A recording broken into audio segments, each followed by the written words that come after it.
Hi, my name is Georgia Hayward and I am the Director of Outer Space. Today you're listening to a recording of the talk State of Emergency, where Louella Michaels joins us to present research undertaken through the Noticeboard about the Queensland state of affairs for emerging artists and arts and culture. The talk begins with Louella outlining some parameters that she has set around what constitutes an exhibition and how she has pulled together research around what infrastructure is available to emerging artists, the pay structures that exist, and what challenges we face.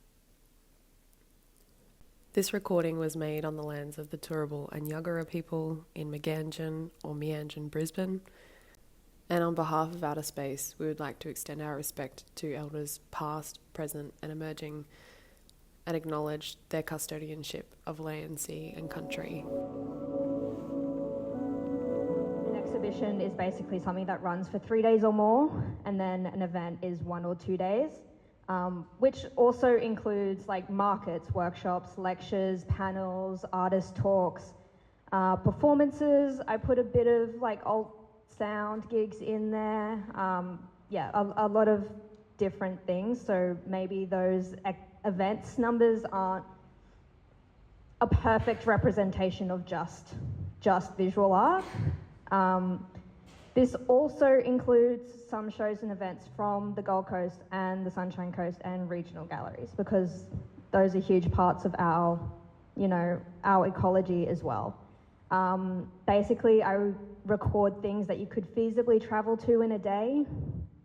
But to put these numbers in perspective, this means that there's an average of 21 events and exhibitions a week, which is 3 a day. And if you're counting just events, that's 15 a week. So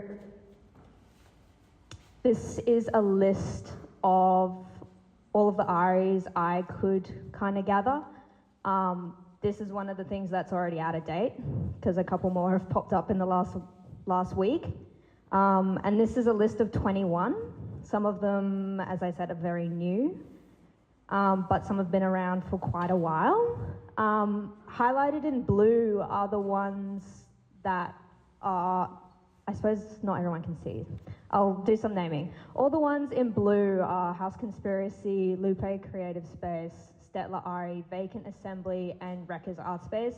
So those are the only ones that have a brick and mortar space. The rest of that 21 just organize things across different venues. Some of them intentionally don't have a space, so Driver Ari, Lemonade Letters, and Waiting Room Gallery, as far as I know, they intentionally don't want to have a space. But yeah, all of this to say, oh wait, sorry, I have a definition of an Ari, because I thought people might get upset. A definition of an ARI is a group of artists that curate or organize programs or exhibitions, which does not mean studios that happen to be run by artists.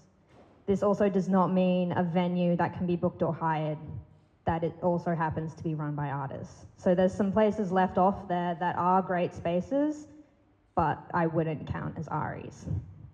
So, we're not dead. There's a lot going on. We have a ton of energy. There's tons of work being shown independently, and there's no shortage of enthusiasm or art in Meanjin. So with all of these unhoused organisers, where do we actually show? So that is the full list as of 2 weeks ago of 145, so it's 147 now, of all the venues I've captured through the Noticeboard. So again, that disclaimer, all of these numbers is just what I've captured. So there is more.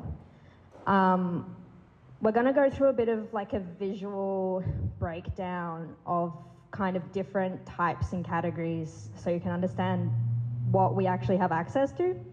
So these are the categories I've made. So those regional and council spaces, those bars, cafes, and kind of other businesses. Commercial galleries, public spaces, studios, and kind of just like another category. So all of those coloured ones we're going to take out because they're not really related to emerging artists. in Brisbane. Obviously, the regional ones are regional, bars and cafes, they're not galleries. Commercial galleries, as I said, different world. Public spaces, not a gallery. Studios, also not a gallery. And then the spaces that are inaccessible, what I mean by that is kind of the more mid-career established spaces and spaces that kind of cater to different disciplines. And then the categories that we'll be left with are those pay-to-play galleries, community halls and spaces that people have been using, and the rest, which is, you know, those REs, basically. Why is that not working now? Okay. So that's the regional, taking out all of those bars and cafes. I'll do a couple shout outs because there's some good ones in there. Practice Studio, they used to have like a textile based exhibition space, but don't anymore, but that was really good. The Nest Haberdashery do a whole bunch of like workshops for specifically craft. And Warehouse 25 do a whole bunch of really great programs as well. It's not art really, but markets and ballroom, open mics, that kind of thing. There's those commercial spaces and then the rest in there. So I think the 2 or 3 that I thought would be sticking points were Artisan, IMA, and Museum of Brisbane. I mean, Museum of Brisbane, I don't think there's much argument there. That's mid-career. IMA and Artisan do cater more to that early mid-career, late career. That's not to say a lot of those places in that category don't have other opportunities. They have lots of other professional development opportunities, workshops, and that kind of thing. So that leaves us with 44. And then if we take out those hireable studio spaces, which are in the yellow there, those are mostly photo studios and, you know, residency studios. And then take out the public spaces, we're left with 30. So that's 8 community spaces, 13 pay to play, and the rest. So I've highlighted a couple in the rest because car park gallery, that's curated by Milani, right? So that's not really accessible. And then All Space, I'm not quite sure what they do. I just saw that they did a show last year, I think. I don't know what else they've done, but I'm pretty sure they're like a closed, curated kind of thing. And then Lupe, Stetler, Wreckers, they're all kind of closed, invite-only curated at the moment. So they're not open either. And so that's how we get to this shocking number. We have a grand total of 2 independent galleries that pay artist fees and have an open call for emerging and early career artists. And that's Metro Arts and Outer Space. Yeah. I did also want to go back to this and just say House Conspiracy has been around forever. Most people will know it. It's a great space. Always has open call and has always been free. This is a bit more of a visual representation of that exercise we've just gone through. So you can see this like small chunk at the top here are those independent galleries. And then the rest of this is those spaces that we're being a bit more creative in, you know, with the cafes and bars and the community halls and the public spaces doing not necessarily gallery-based art. Let me just find my place again. Yeah, so pie charts can be a bit misleading, I know. But with this one, you can see that it's only just over a quarter of the spaces that emerging artists are using are actual galleries. And there are a lot of those spaces that aren't necessarily art spaces that are supporting art. So, yeah, there's a lot of different places that we can go to, but it's very different priorities in those spaces, obviously. This is the one that I think is a bit more interesting off the back of that, is the distribution of events per that venue type. So if we look at those two next to each other, the chunk of these galleries makes up for over a third of our art that I'm capturing. So again, maybe that just represents that I'm achieving my goal in what I record, but if you then count that extra bit of the bars and cafes, it's over half is emerging and independent art in our scene. So again, emerging art is alive and well, but does that gap maybe indicate there also being a gap further up the ladder in the early and mid-career as well? Because, you know, maybe emerging art doesn't need to represent over half of our entire art scene.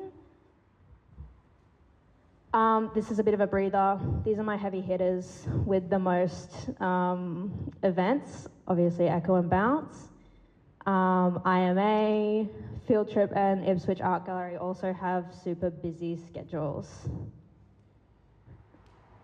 Okay. From all of this, we can see that 40% of emerging art events or exhibitions are putting the artists out of pocket. So how much do these spaces actually cost? It's a bit hard to compare because they all offer different things. When I was calculating this, I wasn't including extra fees for admin, install help, or commission.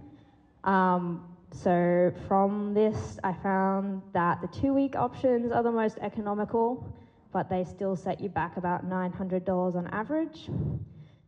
Most of the places that offer that 2-week period are by application and are very competitive. For example, QCA, it's the best and cheapest, but super, super competitive. But regardless, across the different periods, across all of those different periods, the average cost is about $1,000, regardless of whether it's 1 day or 3 weeks. Obviously, the average isn't the best way to measure because the highest, most expensive places will just drag that number up. So I thought I'd just go through some of our best options. As I said before, QCA, only $500 for non-students with a $50 admin fee. Field Trip and Echo and Bounce are the main ones that aren't application-based. So Field Trip is from about $550 to $1,400 with varied spaces. Echo and Bounce is super flexible. Obviously, that's reflected in how many events they support. They charge by the hour, about $320 for a day, about $600 for a week, but will work with you on agreement. So clearly they support a lot. Wollongabba Art Gallery is becoming more popular, relatively affordable, similar to Field Trip, ranging from $550 to $1,100. Two other places to note are Art Space Tenerife. Jan Matins opened up a couple slots across the year, obviously a bit more on the expensive end, but a good opportunity for the more commercially minded to tap into that audience. And then Brisbane Institute of Art, I haven't really seen being used much in the circles, but they also have a space that's hireable from $700 to $1,900 for 2 weeks. Land Street Gallery, also good value, but also application-based and extras they cost. KEPC is also great, and Vacant Assembly is also a really good spot. Other spaces we've been using are those community halls, and they are a great alternative for shorter hires. For the longer hires, they're about the same. But one really good one to note is that Richard Randall studio. Super affordable and is actually a gallery with a good lighting system. But the only thing is that as soon as you have any event there, there's an $1,000 bond. So you still have to have that money to put down, basically. So yeah, some of them are also just as expensive, and with all of these venues costing quite a bit, how do we offset this? Ticketing is one option, but most art exhibitions are free, and as I said earlier, I base this off the events, and a lot of the events I'm recording are workshops, which are more often ticketed. What I found interesting in this one was that almost exactly half of the events at pay-to-play galleries were ticketed. I really thought it would be way more would be ticketed for those independent events. You can see that all of the independent galleries don't charge for anything. Yeah, and most of the time if you're ticketing, you're doing your absolute best to just break even on the venue cost. And you've got to be striking a really careful balance to not, turn people away by that cost. The other option is grants. I'm not going to go too deep into this because it's a whole different world of research that I haven't done enough of to speak on in a detailed way. But I thought it might be worth comparing the types of grants we have available through our council to those of City of Melbourne. And I think it sort of illustrates the gap that I think this data we've just gone through represents. So in Brisbane, we have the Lord Mayor's Fellowship, which is only for professional development, and the Creative Sparks Grant, which has also been halved since last year. City of Melbourne offers a wider range. Obviously, they allocate more funding to arts generally, so that's not surprising. But yeah, in looking at it in more of a what types of grants do they offer? Those multi-year grants we run through Arts Queensland. Victoria also has one that's statewide. I've lost my place. Sorry.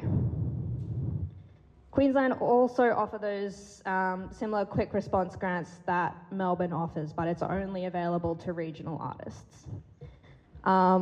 And then in terms of council spaces, so these annual residencies that Melbourne offers, they have spaces that you then also get money with. We have nothing like that. The council spaces that we have are, I mentioned the Richard Randall Gallery, and then I don't know, would you count the Visible Ink studio in the Valley? It's like a room with a printer. So I think it's kind of clear that access to space and, to me, those smaller grants is what's missing. I'm not sure if Creative Sparks is smaller in terms of pool, but you could ask for up to 30,000 last year. I don't know if it's just more grants that are smaller this year. But basically, conclusions. No, I've lost my mouse. Here we go. Sorry, guys. The reality of access for pursuing professional practice is that it is a bit harder. We clearly have a super active scene, but not really anywhere to go. We do continually lose graduates to go study or pursue practice in Sydney and Melbourne.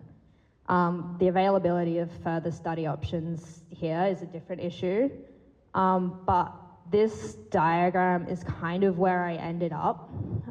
We have, as I've been saying, we have all of this support for that really early emerging art, right? Like straight out of uni, you've got a ton of venues that you can go to put on a group show. But where do you then go to develop that into a professional show that is critical and is clean and professional? So I've kind of put some of those main galleries on there as well and where they cater to, but yeah, it's this gap of mid-emerging to further on an early career. We're missing a huge support system there. And with that comes a lack of visibility. So it means that all these graduates don't understand like what professional practice can look like, and don't know those steps to continue making art and how to become a professional artist, because they don't see it. If there's only 2 galleries, they can't represent enough to make it obvious. Yeah, hang on, I need to find my place again.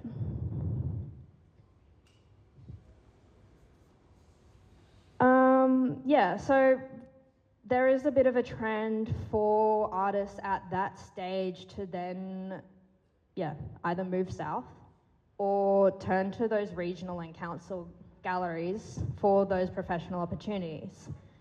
It could be a bit of a tangent for this conversation, but there is an argument that that's a really good thing. We're taking great art out to the regions and supporting those galleries and, building up those spaces.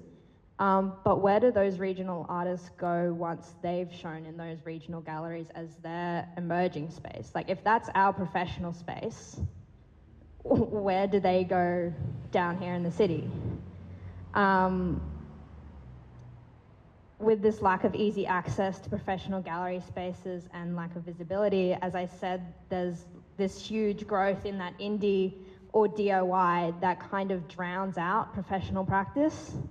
And that's obvious in the way that those pay-to-play, and especially the bar and cafe shows, outweigh a lot of the others. This is what I think is my contentious thought, that there even seems to be a bit of a superiority complex with the DIY, because it's seen that the more professional practice and gallery space is automatically institutional, and that doing it DIY automatically means that it's therefore critical. But by doing it scrappy or DIY, you're not necessarily disengaging with institutional. There's a bit of like a false us and them happening. I also think there's a lot of apathy and resignation. It was a big part of why I started it. I was having these conversations and people were always saying to me, there's nothing here, like Brisbane is boring, there's no art here. It's just totally untrue. Like, we do lose a lot of our graduate south, so there's obviously less artists doing it here, but there's still so many of us making it work here, and the innovation and energy that we do it with is what is super exciting. Like, in a state of scarcity, the most creativity occurs, right? We have a great opportunity to do things in a new and interesting way and have that have a big impact on our scene. But yeah, a huge part of that problem, a huge part of this problem, we can fix ourselves. Like, a lot of it is our attitude and determined self-belief to make it work. So, keep losing my recommendations. Respect your practice. Do it on purpose in the space that it needs to be done in. If that means going south and then coming back, sure. Yeah, put it in the right place. Don't intentionally do it scrappy just to do it scrappy. Do it, if you have to make it scrappy, make it seriously mean something. There's always small things you can do to elevate your work in a space that maybe isn't a gallery. Secondly, do it here. Stay in Brisbane or come back. Go and come back. Bring it back here. And finally, and maybe most importantly, be a fan. Go to shows, please. Go to everything, not just the ones that your friends are in. Support your arts and culture, feed it. If there's not an appetite, we won't get any help to do it. And maybe follow the Noticeboard.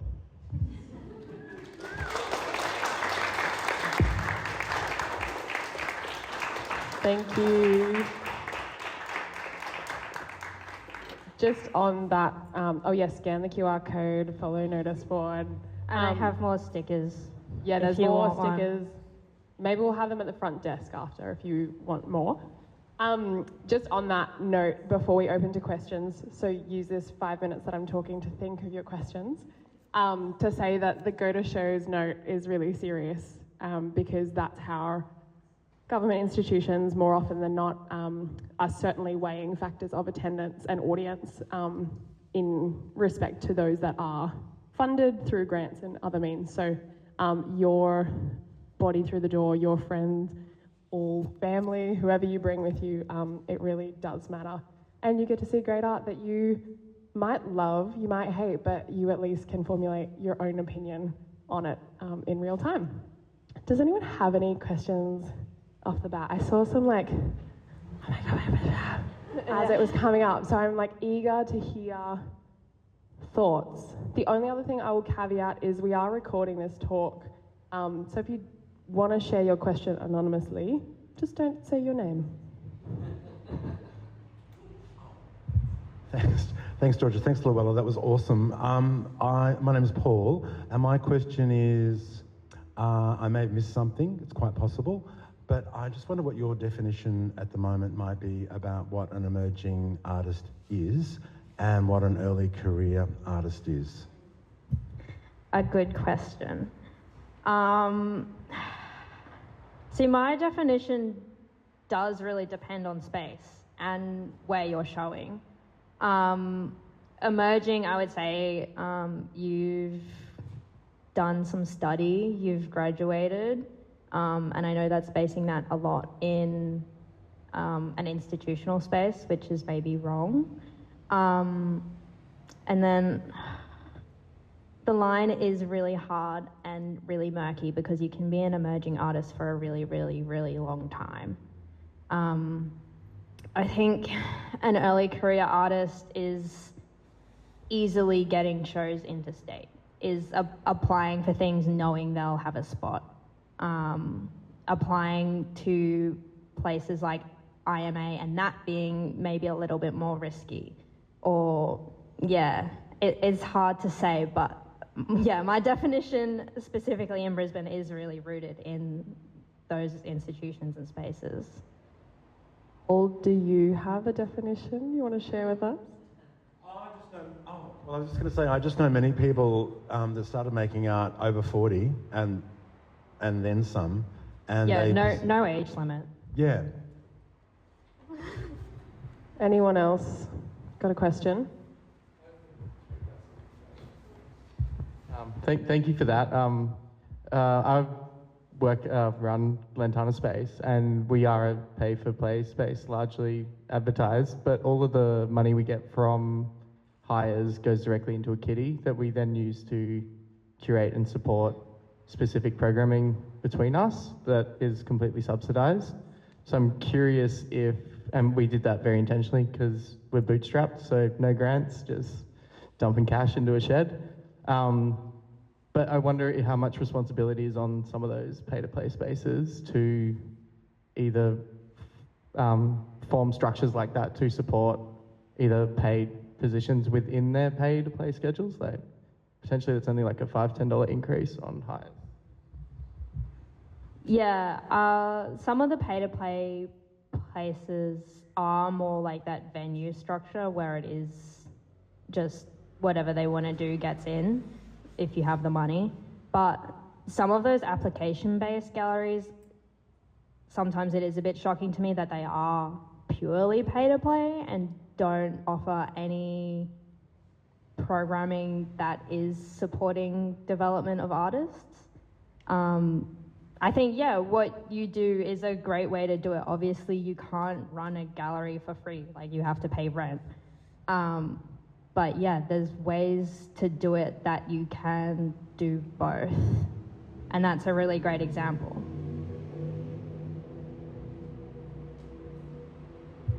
Hi, my name's Jack. I'm the director of Land Street Gallery.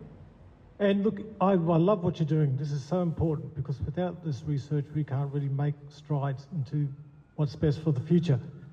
With Land Street, I mean, and just to, a bit like what was just said, we fit the pay to pay, but we aren't, because we do not expect people to sit the gallery. We pay sitters. Just right. Missed the critical part of your sentence, sitting. sorry. Yeah, okay, just to give you a bit of background, and George knows this, I hate the terminology emerging artist because I don't go to an emerging dentist or an accountant or doctor. I go to someone who knows what they're doing. So, but that's just splitting hairs. Okay, where am I coming from? I'm coming from the position to say I've had a background. I'm probably, if you want to use emerging art, I've done art all my life. I'm 67, so I've been around for a bit. But I can't make a living out of it, but I still do it. And my resolve is such, okay, I exhibited Doggett Street, I exhibited Soapbox. People know about these places, if you're old enough.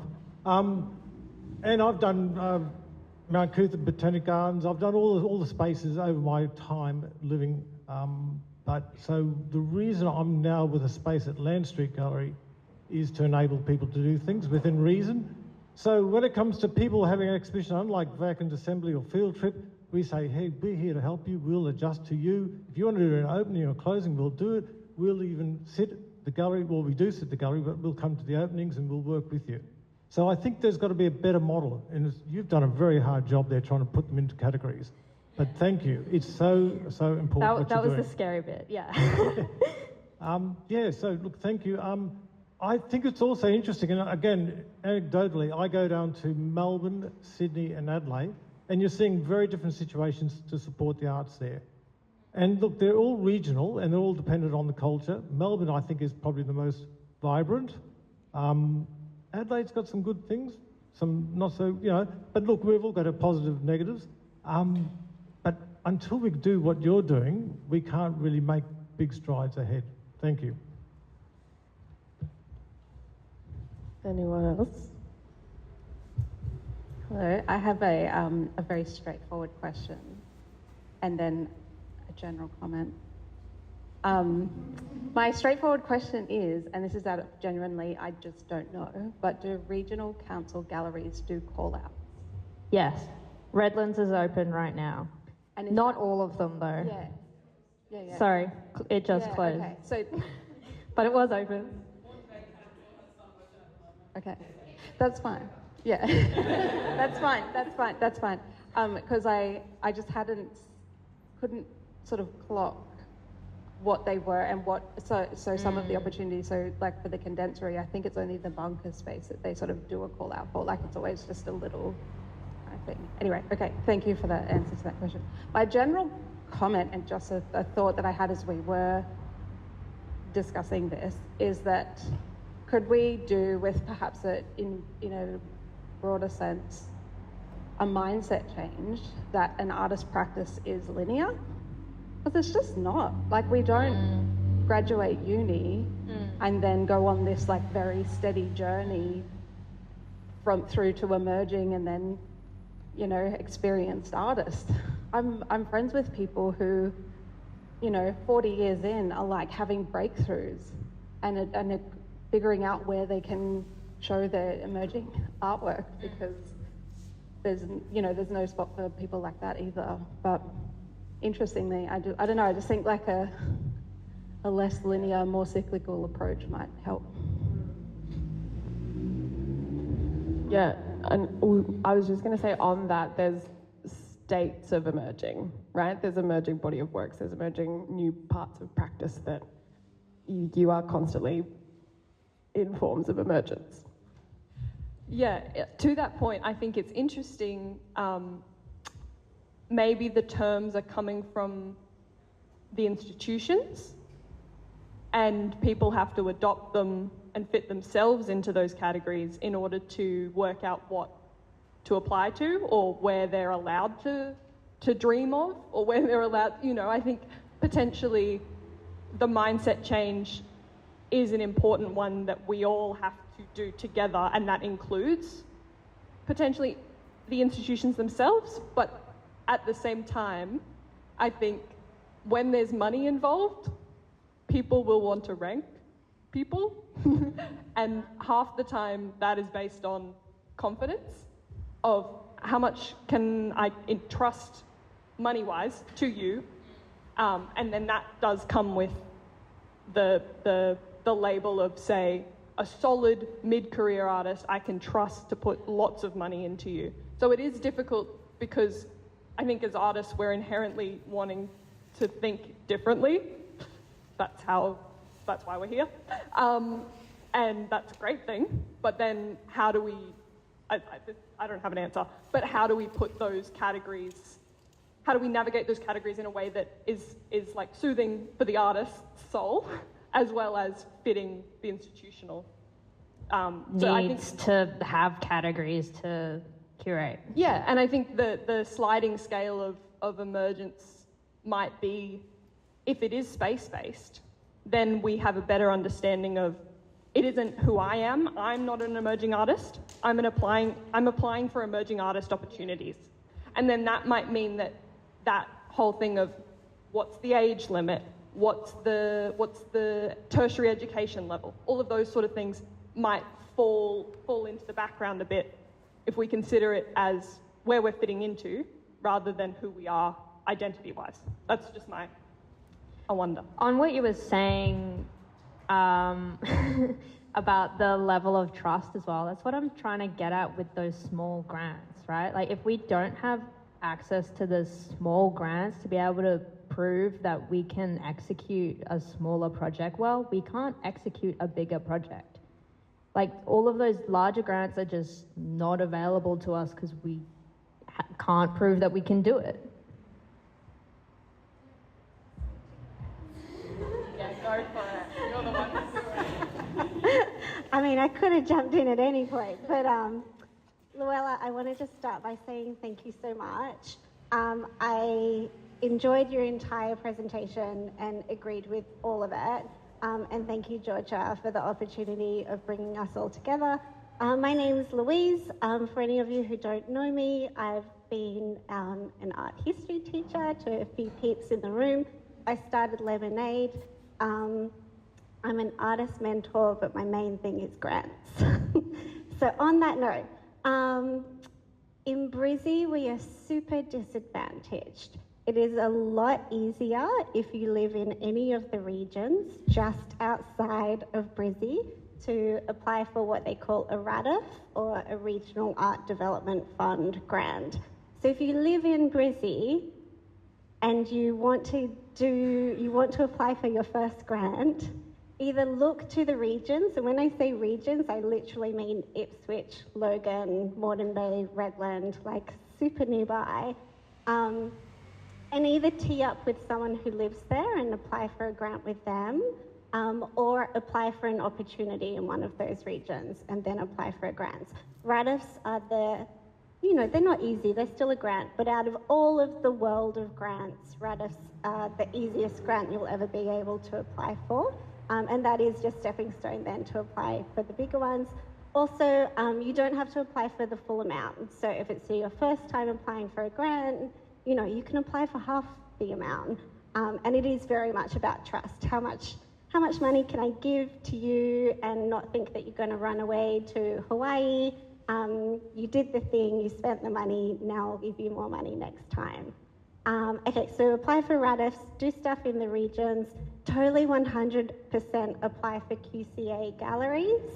Out of all of the gallery opportunities, it's the least competitive, partly just because they have the most spaces. They have like 4 spaces and they're 2-week shows. So that's a hell of a lot of exhibitions over the course of the year when you compare that to like Outer Space or Metro Arts. Anything else? Ask me. Sorry, just Courtney, I'm from Ipswich City Council. So I work at the Ipswich Art Gallery as well. Just touching on that from a region, we're actually experiencing a lot of movement of artists who are moving to Ipswich because of affordability, space and opportunity in that. So it's fantastic that we love that Ipswich Art Gallery was up there. We have our community art gallery where from feedback from the people, we actually now you can get, pretty much you get it every time, $2,000 to support your exhibition at the community gallery, plus the exhibition, the cost for the gallery space of $110, which was only $110 a week, is now covered by the foundation. So it's becoming really accessible and being able to do that. However, we are really pissing off locals as well, because they're starting to feel that they've always been a big fish in a small pond. The opportunities have been for them. So there's also got to be an acknowledgement of these people who've been slogging it out in those regions and supporting it in their craft and what that can do. So with Louisa saying, people who live there really try and work with artists who are in that region. Like, do call out. You'd be surprised. There's someone who's just in that postcode that will help you in regards to that, or really do something that's specific that's going to resonate with those regions as well is a really big part. And then you'll be able to get the support around it. But yeah, that's just a big regional trend. Can I just ask a practical question about grants, especially with RADF and a few of the other ones? How frequently can you be approved for something? So if you get something 1 year, will you have to wait a couple of years? Yeah, so with grants and with eligibility, every single grant will have its own eligibility. Often with GRADIFs, you can apply for multiple a year, but that's fairly unusual. If you're applying for like a Brisbane City Council Creative Sparks or an Arts Queensland Arts Showcase program or a Quest, you normally can't apply for another grant until you've acquitted that grant, which is basically spent all the money, you've done all of your reporting. But it's one of those things that is always in the eligibility criteria, so you can look at it.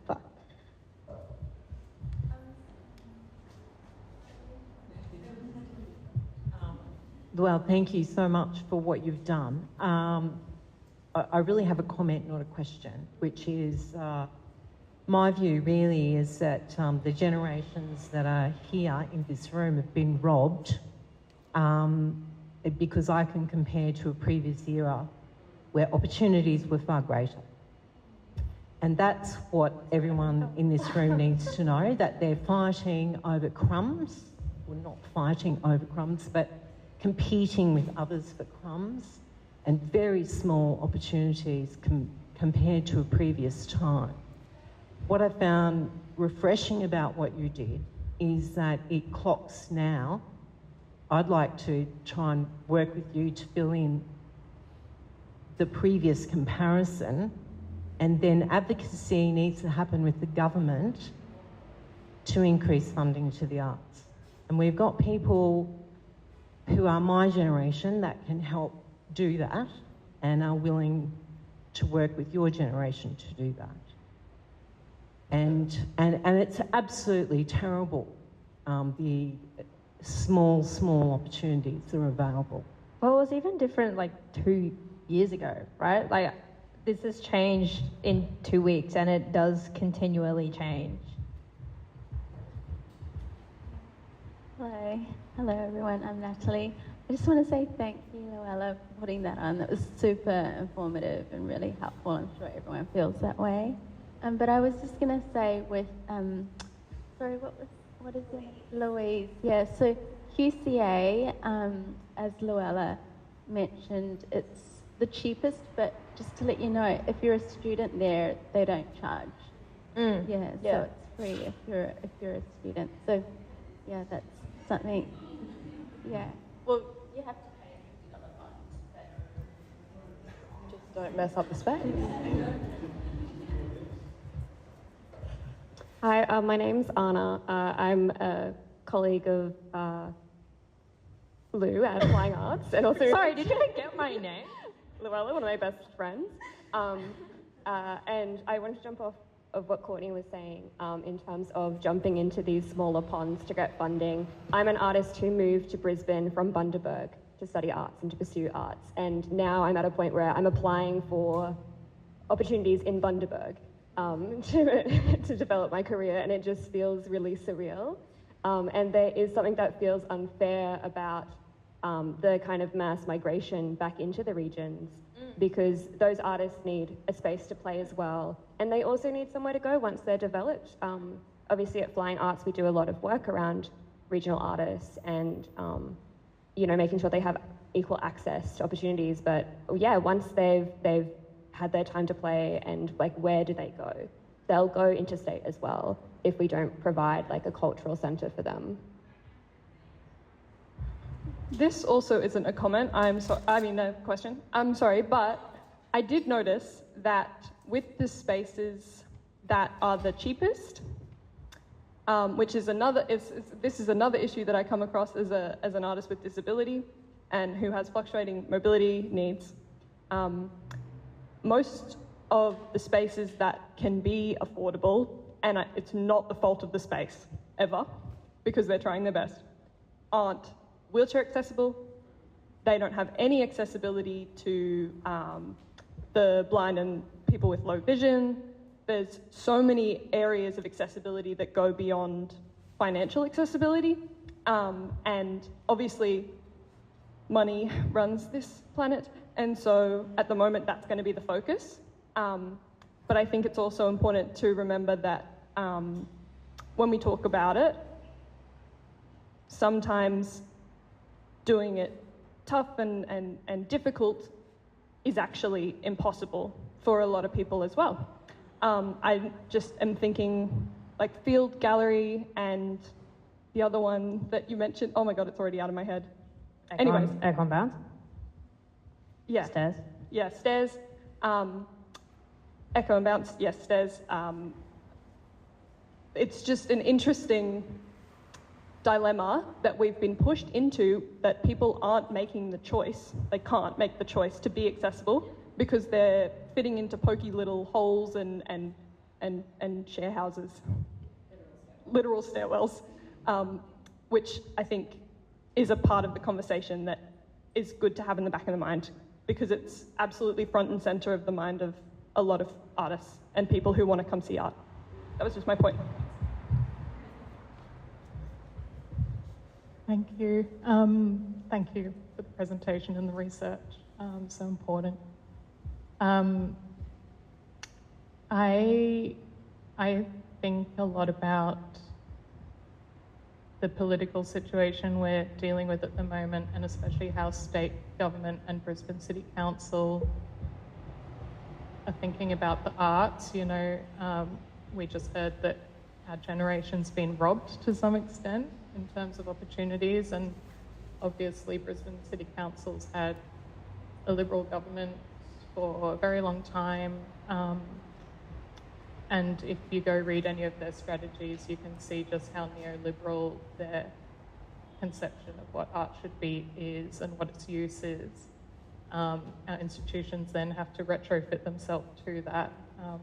So, you know, that kind of trickles down. You know, the gentrification is really hard to deal with. It pushes up the rents for all of us in our spaces, and also the ongoing commitment to participating in the culture wars from our governments is also putting a lot of strain on artists, especially First Nations artists. Just broadening out, like, does this need to also be part of our community conversation here? Like, how should we be responding to this? What kind of solidarity is needed within the scene around this, especially for people making work that's more political, risky, you know, less gentrified, you could say. Yeah. On that, one more, and then I'll pose a question to the room. So I'm kind of bouncing off what you said and what Jay said also. I feel like about a decade ago, there was a lot of really DIY activity, like DIY in the punk sense, like shows under Queenslanders, you know, The Laundry, for example, which has largely kind of disappeared now. And I feel like that is the gap where much of the kind of interesting discursive stuff was happening. And a lot of those practices are now kind of coming to the fore more professionally. So maybe what we need is more unprofessional practice. And maybe all these schmick spaces that we have to pay to hire and then pay to go to see the group show are kind of stifling things. I agree, but it still needs to be critical.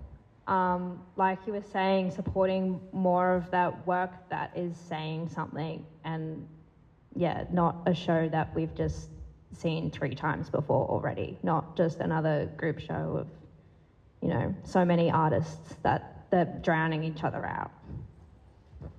The question I was going to pose to the room as the last question to wrap up and get any final thoughts is, like, what do we do? Right? Like,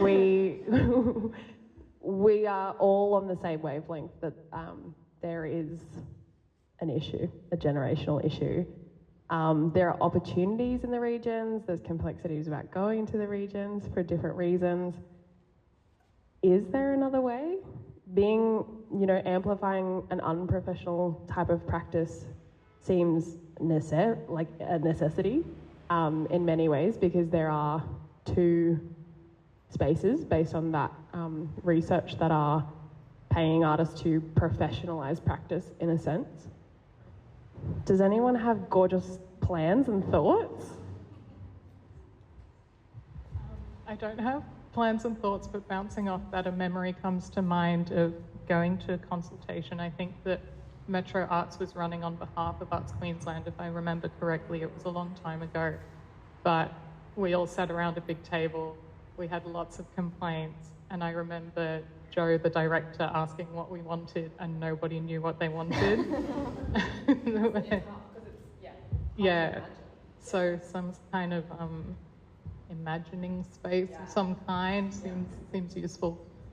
Well, when I was putting this together, I read Amelia's thesis, and yes, and you mentioned Metro Arts doing or having a space for professional development for ARIs, and that was like 3 years ago. I was like, where's that now?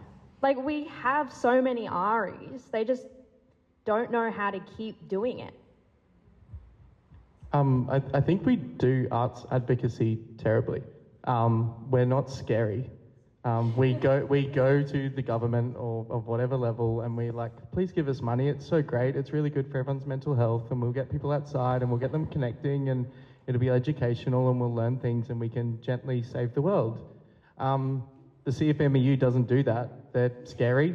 They tell all their union members how to vote. The mining lobby groups actively tell all their employees how to vote. I can't remember off the top of my head how many events you said are run. Events, I think it was 554. 554 events with potentially minimum 100 people a pop, give or take. If each of those events started telling all of their attendees at the beginning, this is how you're going to vote next election unless they give us money, might change something. Also, I think there's a responsibility of some of those, it was kind of lost in my comment, but some of those pay-to-play spaces to potentially pull funding and support their own grants programs collectively. Like, as an individual organisation, we can't run proper governance and EOIs. We just don't have the capacity to do call-outs and give that money out in a better way.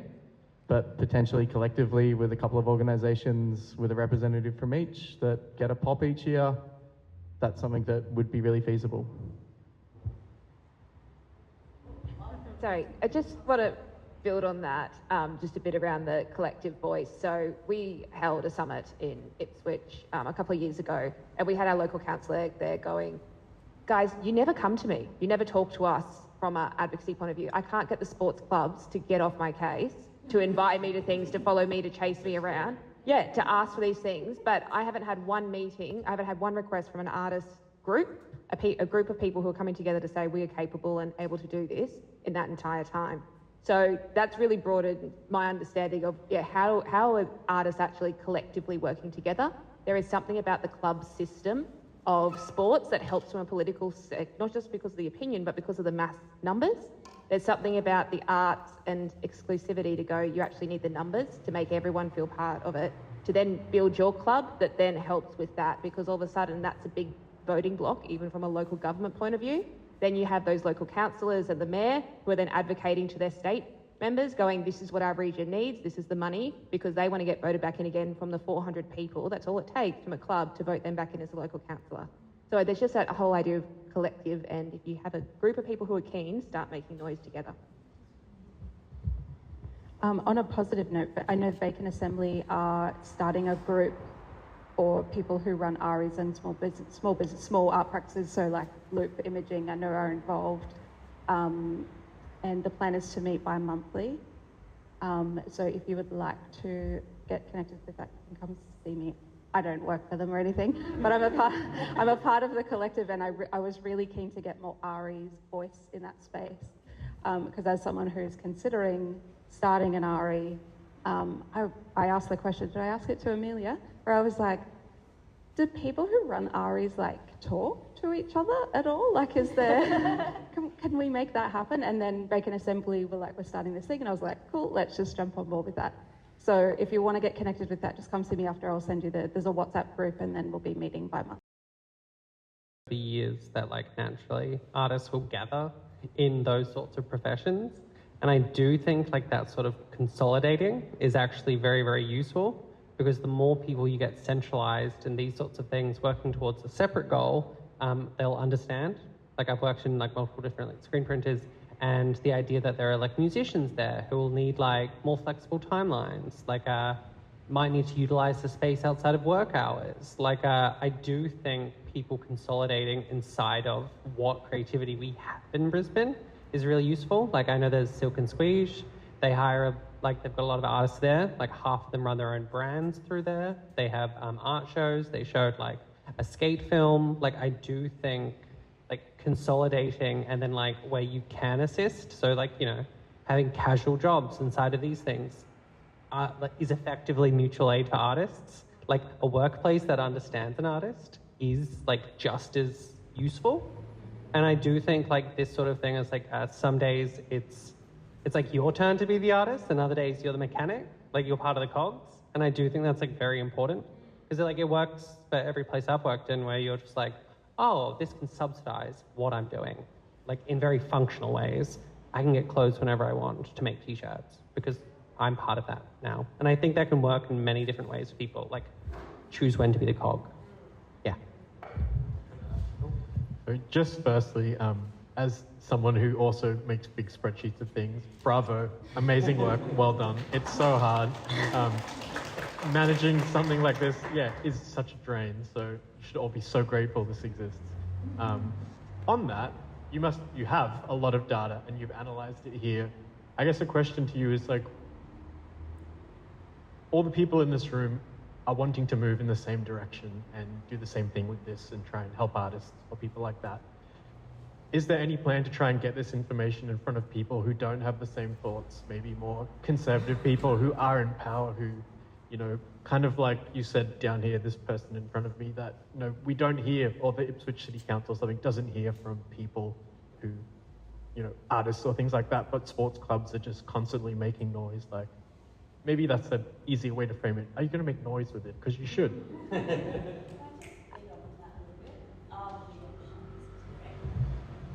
I don't want to say things, I've just moved here, so I'm getting to know the scene. So this has been really helpful, thank you. But I was going to say, you've got this amazing data, and you've like made a really good argument, and like knowing the kind of intergenerational differences in funding in Queensland and in Brisbane. Like, I agree. Like this data should be shared with like people in power, and I think if you share it with Creative Queensland and the Australia Council, they would like really be interested in knowing like this really granular kind of study of what the situation here is in terms of venues, but also like how there's a kind of bad flow in terms of funding between the city and the regions. I just thought that they'd love to hear about it. I don't have any particular plans because it's been a personal project, and I was just, you know, getting sick of having the same conversation at every show, and I had the data, so I was like, I'll just make something out of it. But yeah, the data does kind of speak for itself. So if there's somewhere else to put it, I'm very happy to chase it. Well, I just wanted to add a picture that came into my feed, I think earlier this year, of the Huxleys. Used, and Garrett is a QCA graduate, by the way. And they're used on the tourist campaign for Victoria. Yeah. Well, they're Melbourne-based, aren't they, now? Yes, but what I'm saying is that, where's our tourist campaign with our artists on the front cover sitting in Cultural the coffee shops Olympiad of Brisbane? wear. You know, it's, I guess what I'm trying to say is that there is really a stark cultural difference that needs to be highlighted. Yeah, I mean... And the government needs to put its money where its mouth is, to be honest. I mean, the Olympics in 5 minutes.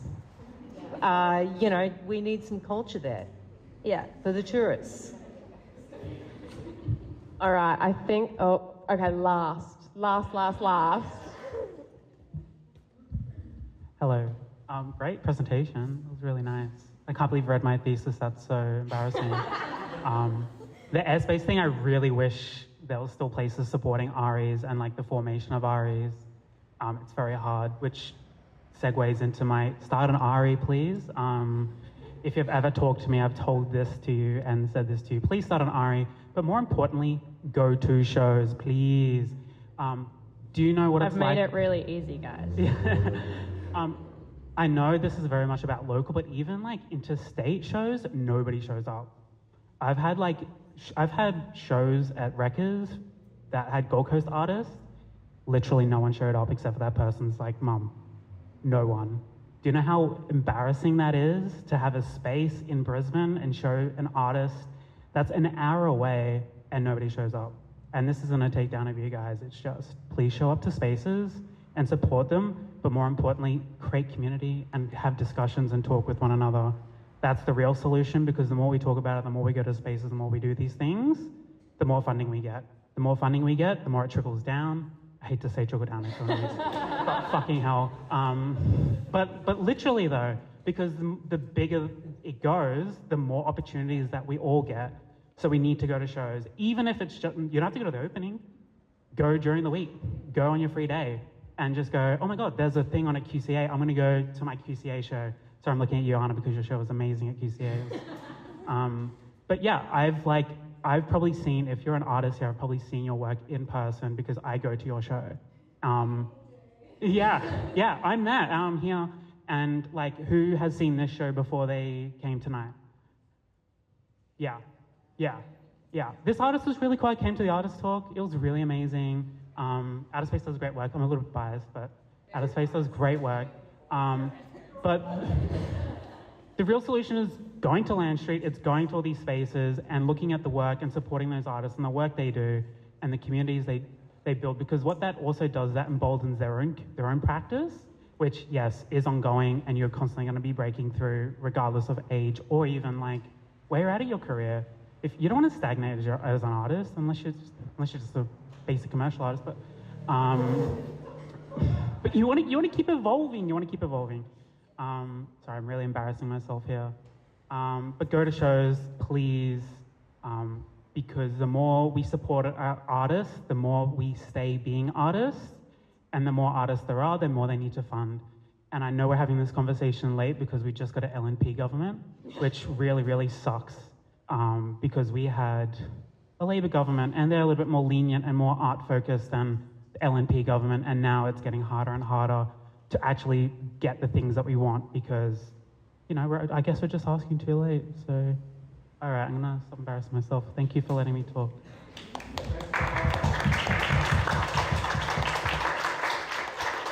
All right, on that note, I know these chairs can get uncomfy after a while, so I want everyone to stretch your legs, go home. You are welcome to stay and chat. I mean that in the most loving way possible. You're welcome to stay and chat. Please, please, please take up the offer of connecting with people here. I mean that really seriously, and I hope once I put this mic down, I see people being like, who are you? Who are we? Like, come connect with us. More than happy to hear thoughts and feelings about how we outer space do better, what other ways that we can support more than we attempt to, or if it's not the right kind of support, let us know. We're here. If you have thoughts following this, send us an email. It's all good. We'll still read it. But thank you very, very much for coming. It's heartening to see so many people engage rigorously in this conversation, because we have a collective responsibility, and I love what you said before about taking turns to be the artist, and that is really what makes a community, right? Like, you can't have a village without villagers. So be both. Do both for people. Don't just come into a scene ready to be front and center, but when you need to show up for others, you're nowhere to be seen. So with that, thank you very much. Get home safe. Talk to you later.